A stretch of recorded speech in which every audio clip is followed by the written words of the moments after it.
to be day 3, review degrees to radians, radians to degrees. Running with the 180 on the bottom. Now, I can't think of the biggest number that goes in the 78 and 180. Anybody know what the biggest number is before I just do a 2? 6 was it? I feel 6 and 13. Okay. So here's what I would say. A big number like this, if you're not sure, you can obviously go with 2. Let's do 2 and then see how that 6 may have played out. Somebody have to calculate how many times does the 2 go into the 78? 39. And we'll probably just right along. And then, of course, half of 180 I happen to know is 90. There's a number that goes into 39 and the 90. And your choice is always try 2, well, 3 if it's odd, 2 if it's even, and then 5 is your other guy if there's a 0 and a 5, but there's no 0 and 5, so right now 3. 3 and 13. 3, 13, and 30. All right, is there a number that goes with 13 and 30? Okay, check and see if 13 goes into 30. If it does, then we'll use it, but yeah, if it doesn't, then I think we're stuck. That's it. 13 goes into 30 and it gets 2 points. Okay, yeah, it'd have to go in as an even number. Which makes sense. Twice 13 is 26, so it's not going smoothly. Now, here's the part that today we want you to feel. What the heck does 13 30th, what does 13 pi over 30 mean? Here's kind of what it means, which is why I'm going to have you guys glue the thing. If I had a circle, we start at 0 degrees. This one was 78 degrees. Well, here's the deal. 90 is right up here. 78 degrees, let's say it's somewhere here.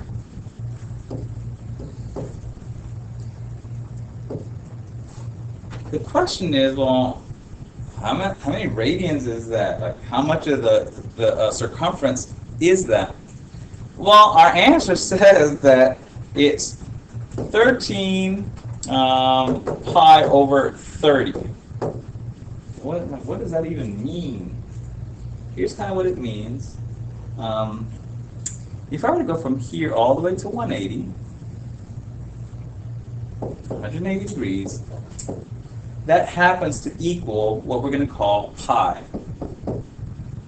In other words, the whole circle, we said a second ago, is 2 pi. Okay? So when we get this answer that 78 degrees is 13 over 30 pi, what it's saying is from here to here is pi.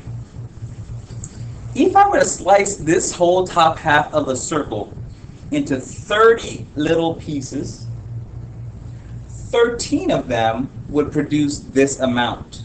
In other words, I don't even, can I do 30?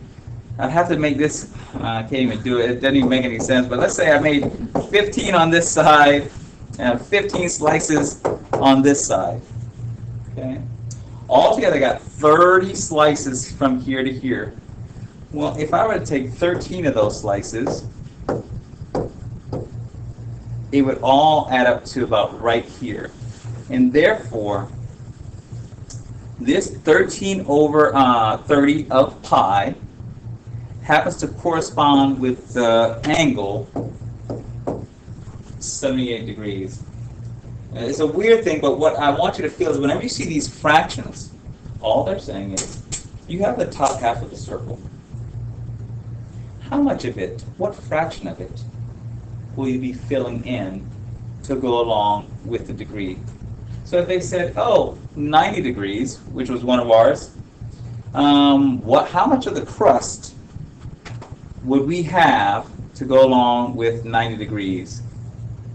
Well, it turns out 90 is just half of 180.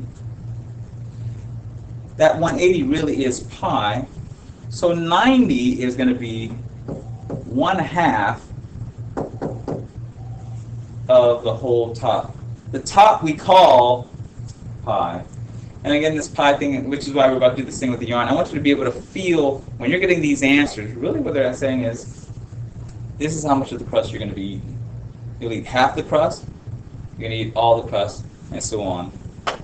So let's do, which makes sense, because over here we just said that 180 and the pi happen to be at the same spot. Of course, I could have canceled here and reduced this. 180 goes into what he wants. It's still going to produce the same one. So that's why I don't like that one as a problem, because normally it has just a 1. Like, huh? If I were going to degrees, you know, something seems to be odd about that. I'm gonna let my mind think about it. So you're putting 1R for that second guy, 2R. And again, in the world of math, I don't know that this is the official labeling for these guys. But if I was the person making it up, since they're already called radians, I'm not recording. When you walk away, I don't want you to think of pi. I want you to think these 3 loops that makes the half moon on top. What is 1/4 of 3? Let me do money on the 1/2. About how much money is half of $3.14 or $3 even? About half of that. How much money? For $2, $1.75. Okay, it's about 175. Okay.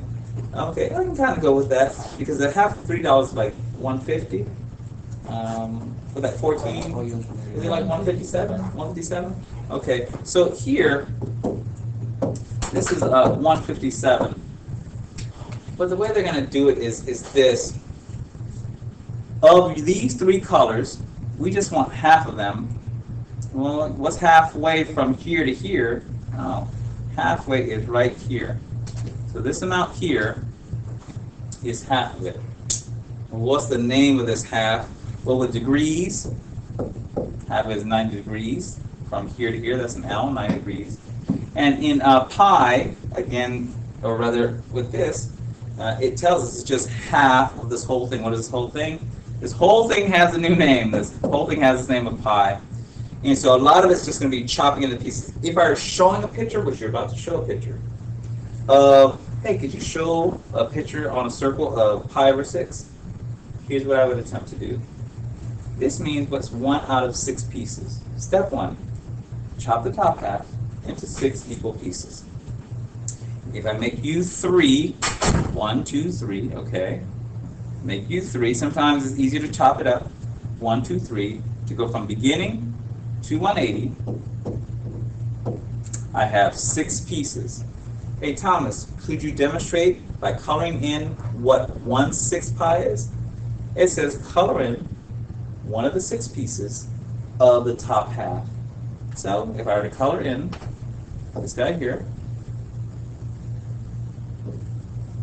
this arc right here is 1/6 of pi.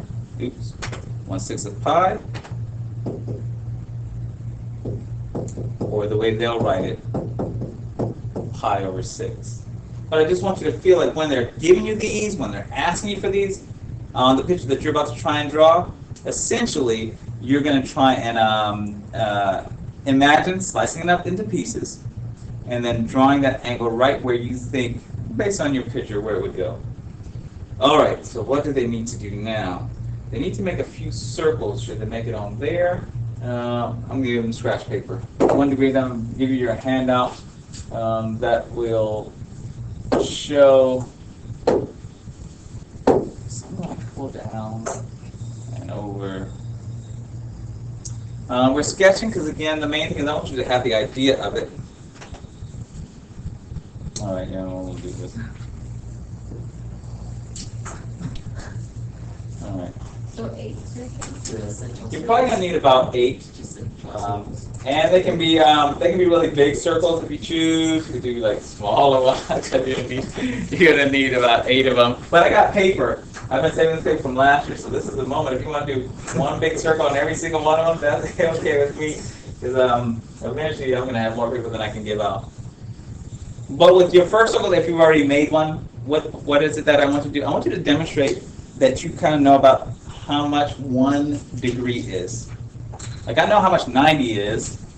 Probably know half of that is 45. If you're trying to demonstrate 1 degree, like what would it look like? Because we know there are 360 of them in every circle.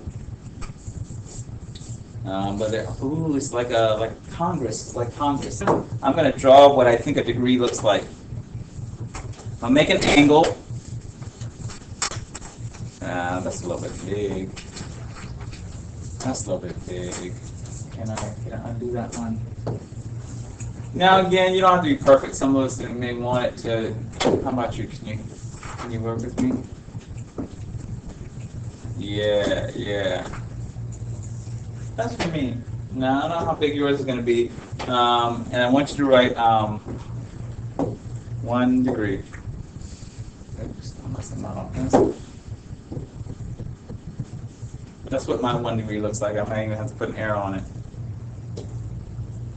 Now you all are radian experts. You cut out radians. You just pasted radians. Before I do my radian, try to draw a radian. Is it going to be the same? Usually it doesn't have to be. Oh, on the same circle I want it. Is that what you mean? It's going to be on the same circle. Yours doesn't have to be exactly like mine. Like I could be off a little bit because I'm not right. The point I'm trying to demonstrate, I want you to demonstrate is if you're getting a slice of pizza, would you want to eat a degree or would you want a radian as your slice? And by knowing that, well, for me and most people, they're going to want to eat a radian, that at least lets me know this student gets that a radian is a pizza slice. It just happens to be bigger than a degree. Which is why you need 180 degrees just to equal 3 and a little change, 3.14 radians. You see what I'm saying? Oops. They use pi so much that you don't even feel what it's talking about anymore. 180 to pi. But what it's saying is, yeah, I only need 3 of the big guys. I need 180 of the little guys. All right, so here's what you should have, and then we'll keep moving. If I was drawing the second piece, let's see, can I get it? There's only 3 of them. All right. I'm going to put it. I'll put this down. I know it's the crust that I'm concerned about. This is 1.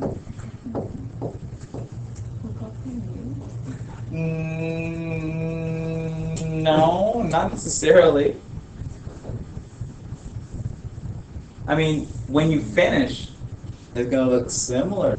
Your job is going to be to cut that circle in half so that you know the whole top of that circle is pi. Then if they want to divide it into 4 pieces and they want 1 out of the 4 pieces, they know how to do that.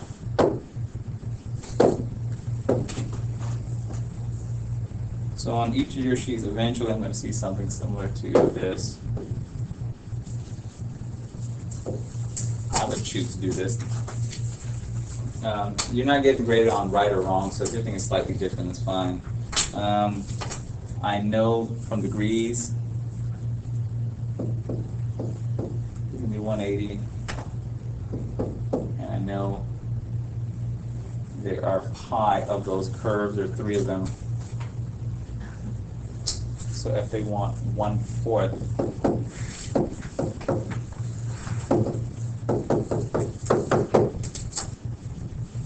they want me to cut the half moon at the top. Can I fill in my half moon? Part. Once I have the 4, I have the bottom part of my fraction. If they want just 1/4, I color in one of the 4 starting from 0, as if I go in this direction.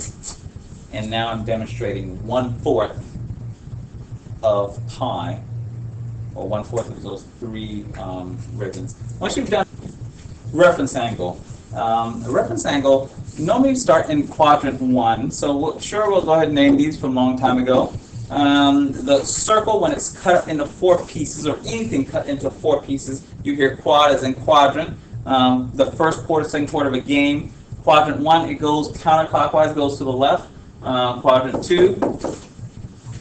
Quadrant 3, they used Roman numerals because the Romans were in charge of the world for a while. Their number system messed up after a while. They couldn't do like super big numbers. They didn't use the number 0. So quadrant 1, 2, 3, 4. Your reference angles, if you had a highlighter, you could maybe mark it like this. Just go around here, and with that highlighter, you can even write the word reference somehow. I put reference angles. Reference angles, all the other angles in the circle will kind of all, they keep pointing back to this same segment. In other words, if someone said, hey, what about 150 degrees? And I'm like, well, what's the reference angle? Well, if we were to compare the height that 50 is, 150 degrees to the x-axis, in other words, how many more degrees does it take to get from the 150 to the 180 that's on the x-axis? Oh, shoot. It only takes 30 degrees. Well, over here in the original, from 0 to 90, there is a 30 degree. These two are linked together.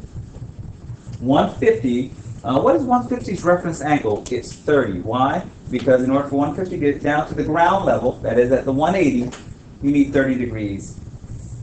Let me do it again with 210. 210, you're always asking how much does it take to get back to ground level. Yes, you're below ground, but to get back up to the ground level, anybody know how many degrees it takes to get from the 210 to the 180? All right, 30 degrees. That is the reference angle. All 4 quadrants will always refer back to an original. The way you figure out, well, what's the original I'm going back to, you always check to see, to get back to the ground level, which is the x-axis, how many degrees would it take for me to get back there? So if you're below, you are usually doing a subtraction problem. I guess you're doing subtraction either way. 180 minus 150 gives you 130. 210 minus 180 gives you the same 30. Here you can do it both ways. You can do 360 minus the 330. Let's ask this question and see what they say. What is the reference angle for 120? 60. It is 60. What did you do to see 60? You subtracted, you just saw the picture, but just saw the picture. Yeah. While it's true you can do it officially by doing, okay, on this side of the 90 degree mark, to get the reference angle, I can do 180 minus the 120 to get a 60. Or eventually what you're going to start seeing is basically, if you're up here, I mean, this has everything in it. Sometimes they won't put these numbers here, but you can see like, oh, well, they have a partner, like 120 is right up there with that one. Wait a second. The 30s go together. So if, for the purposes of this handout, with a highlighter, and you do different colors, please make the connection between the 120 and the 60 with one color. You can do the 45 and the 45, or rather the 135 and the 45 with a different color. If you have a ruler, it would probably be good to try the ruler. If not, that's your business. And then with the 150 and the 30, you can do that. We're just doing the top half? Say it in math talk. The reference angle will be the difference of the absolute value of the difference of the two numbers. So what does that mean? 150 minus 180, that's a negative number, that's negative 30. But the absolute value makes it positive again. 180 minus 150 is 30. If you take the absolute value of 30, it's the positive. So the math talk is the absolute value of the difference. 210, what's the reference angle for 210? Oh, it's 330. Because the reference angle must be in quadrant 1. It's from 0 to 90. Then after that, everybody kind of repeats and does the same thing all over again at a higher number. All right, so that's step 1. Step 2, they're going to ask you for some trig functions. We're going to use a lot. Theta is sort of like pi, and that is both a Greek letter. We have A, B, C. They have alpha, beta, theta. Okay. Pi, its truth represents a number. It's always 3.14. Theta is like the letter X for where we don't know what it is. We're going to try and figure it out. We're going to put our hypotenuse. Reminder, of course, is the hypotenuse is on a right triangle. It's the longest side. It's the side opposite the right triangle. So you remember that from geometry. I don't know. Last semester, I don't remember us talking about it, so I don't think that came up. The theta, from the direction that we're looking, if you're watching a movie screen, the screen in the movie theater is opposite you. You're sitting in your seat, the screen is opposite you. So we put the opposite side of this triangle.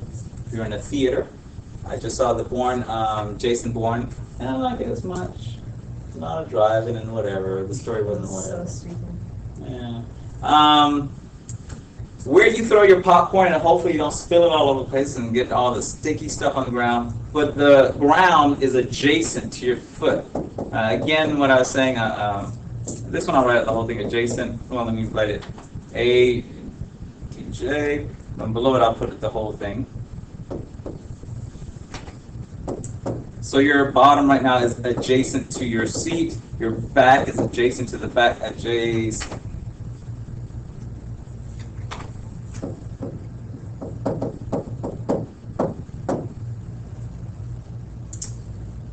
All right.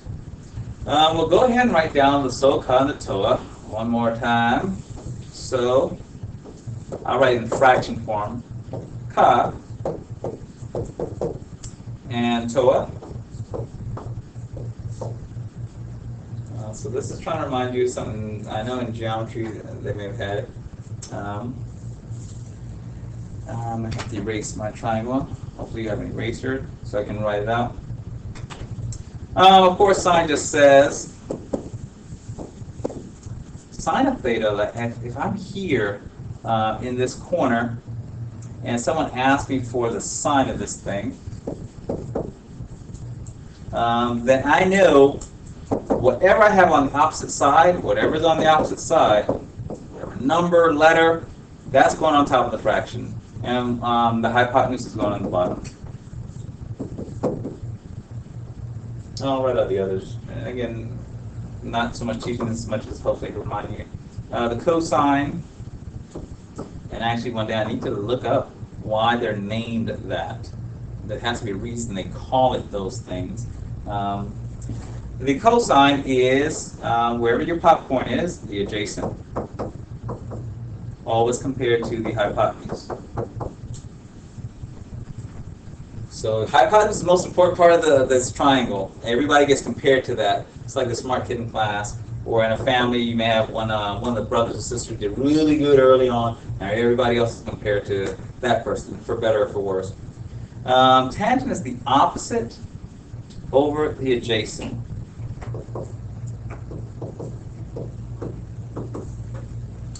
Is the opposite over the adjacent. Opposite or adjacent. For those who took algebra, a word that tangent refers to is actually the slope, which is rise over run. They never call the slope tangent, but they could. They gave it the name slope, rise over run. Normally there's an x, a y here, and then x there. And you put y over x. Well, now they're kind of making that connection there. All right. What's going to be important here is the following. They're going to use the words. Should I say it already? Not yet. In the problems we're going to do, the hypotenuse is going to be always 1. Why is it going to be 1? Because this triangle that you see here is going to be placed inside of a unit circle. And these unit circles that we just have been messing around with getting the radian of it. From the center of the circle to the outskirt, that radius is going to be 1.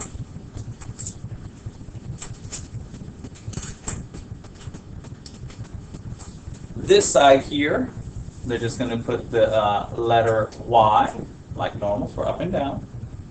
And they're going to put an X down here for side to side, but I'm going to make a brand new circle for that one.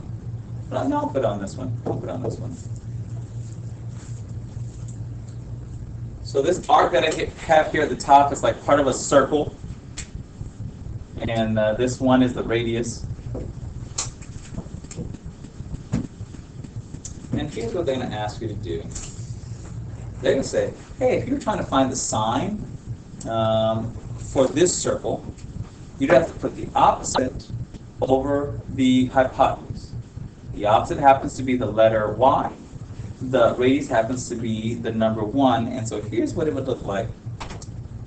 Sine theta equals the Y over the 1. And really, one, I wish I had made Y green, blue, green, blue, green, blue. This might be green, blue. Here's the part that they're going to want you to have. Hey, anybody know what Y divided by 1 equals? So a trick question. Is it Y? Say it again? Is it Y? It is Y. For those who didn't feel that, if I said, what's 3 divided by 1? Oh, okay, we know it's 3. How about 7 divided by 1? Okay, we know it's 7. Anything divided by itself, by 1 rather, equals that thing itself. So here, I'm going to write that for this circle where the radius is 1, sine of theta equals Y.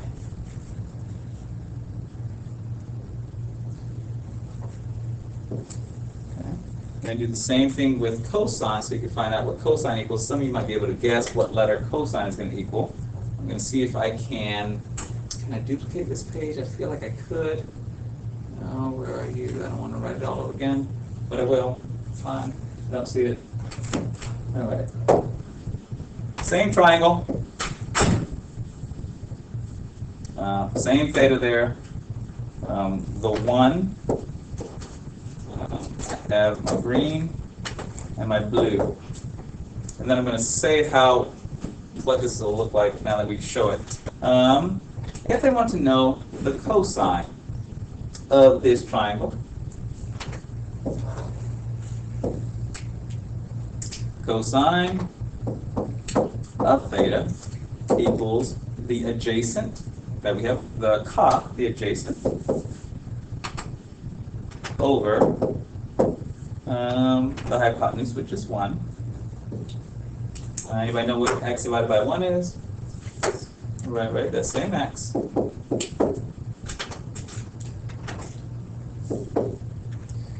Alright, so let's see if I can transfer the knowledge that's going to be important. How can I save this thing to them? Alright, here's how I can save it to them. You can do it on another page. Anyone still writing this page? Yeah. Okay.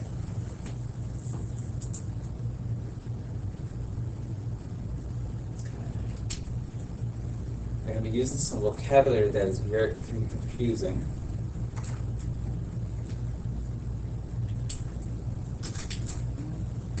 All right. I'm going to turn the page. I'm not doing tangent x. I'm going to try and connect x and y the way we normally use them, and say that they're going to stop saying x and y. And for x, instead of using the letter, they're going to use a long thing and call it cosine. And for y, instead of using just a regular letter, they're going to call it sine. So they're going to be talking about the same thing we're used to talking about, but they're going to use a different vocabulary, which usually throws off the students. So let's do this. Make an xy plane. An xy plane. This normal guy, you may remember him. Are we doing that? Do this guy. I'm gonna see if I can make the connection for you so that when they say the words, you can feel something different. Here's my x. So it's all about words. Next time we get some of the answers. Some of the answers are going to be a fraction. So I want you to feel this last part. X and Y. Put in some regular numbers, like 1, 2, 3, 4, 5. Sure, I'll do it wrong before I do it right. 1, 2, 3, 4, 5. This is called scaffolding. This is where, you, go ahead and try and write this down. This is where I'm going to try and back up to something that we kind of know. So if you can, you want to write, try and write this part down. We try and back it up to something that you know, and then use the new words that they're going to be using, so that you can be like, oh, okay, so when they ask for this, that's all they're asking. In a way, yes. If I asked you to graph, let's say 2, 3, no big deal. Most of you know that, oh, okay, go 2 on the x, and then go up 3 on the y. Okay? So I'm graphing 2, 3. Here we go. Let's see if I can go over and up. 2, 3, 3. Maybe I should have done the actual colors. Now the color things would be an issue. 1, 2, 3, 4. And up. 1, 2, 3, 4. All right, no big deal. There it is. 2, 3. No big deal. In this unit, they will be asking you, when they want you to graph 2, 3, they'll say something like, please graph cosine theta, sine theta. They won't call x, x. They won't call y, y. They're going to call cosine, or they can call x cosine, and you need to know, oh, you mean this line here? And they're going to call sine, a y sine. So if they say, someone please graph, I'm going to do it, it's wrong, but I just want you to feel the thing. What I'm about to say is wrong, the way I'm saying it, is so you can feel it. Please graph cosine 4 sine 5. Please graph cosine 4 sine 5. Now, the way I'm saying it is wrong, but the concept is what I want you to have. That when you talk about cosine, you're going to go out to 4 on cosine. And when they say sine 5, you're going to go up to 5 on sine. So do me a favor, please graph cosine 4, sine 5. When you put the dot in the parenthesis, write down the coordinates. And then I'm going to try and do it backwards. To try and do it backwards to see what you do with backwards. So again, let's see if I can go over 4, up 5. I'm going to put in these fake coordinates. This isn't the way you say it, but I want them to feel. And when they start talking about sine and cosine, they're easy to find. And then let's see if I can do sine 5. All right. Most often they'll back up. They're going to do the reverse. So let me put a coordinate up here. I'm going to ask you, what is cosine theta? What is sine theta? You're just going to put a number for where they would be. So let's see if I can try this on them. If I go right there, that's a good one right there. I'll even put in the coordinates for them. This is 2, 1. Here's how you'll be asked the question. What is, for this problem, what is cosine theta? What number is cosine theta in this problem? This one right here. And what is sine theta in this problem right here? Please write down what you think your answer will be, and we'll see.